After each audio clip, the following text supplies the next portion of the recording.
ஒரு ஆண் அவன் படித்த கல்லூரியை ஞாபகம் வச்சுக்கிட்டு அவங்களுக்கு சொல்லி கொடுத்த ஆசிரியர்களை ஞாபகம் வச்சுக்கிட்டு அந்த ஃப்ரெண்ட்ஸ் வட்டத்தோட தன்னுடைய தொடர்பை இன்று வரை நீட்டிக்க முடிகிறது அப்படின்னு சொன்னா உடனே நம்ம எல்லாம் சொல்லுவோம் நம்ம வைஃப் எல்லாம் அந்த மாதிரி அமைஞ்சிருக்கோம் அதனால அந்த ஆணால் முடிகிறது இல்ல. வைஃப் எப்படிப்பட்டவளா இருந்தாலும் நட்பு எல்லையை வளர்ப்பதற்கு ஆணுக்கு நிகர் ஆண் மட்டும்தான். அவனால மட்டும்தான் அது முடியும். அதாவது அவன் எவ்வளவு வேலை செஞ்சான், இவன் எவ்வளவு கான்ட்ரிபியூட் பண்ணிருக்கான், அவனோட உழைப்பு எத்தனை சதவீதம், அந்த மாதிரி கணக்கை போட்டு தன்னுடைய எனர்ஜியை வேஸ்ட் பண்ணாது அந்த ஆண்களின் நட்பு வட்டம்.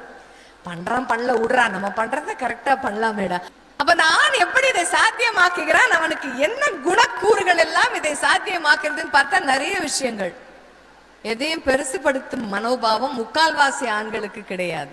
எல்லா ரீனியன்லயும் ஏன் ஆண்கள் மட்டுமே வயதானவர்களாகவே தெரிகிறார்கள், நம்ம மட்டும் அப்படி தெரியறதே இல்ல ஷாம்லா அப்படின்னு பேசிக்கிட்டோம். நான் சொன்ன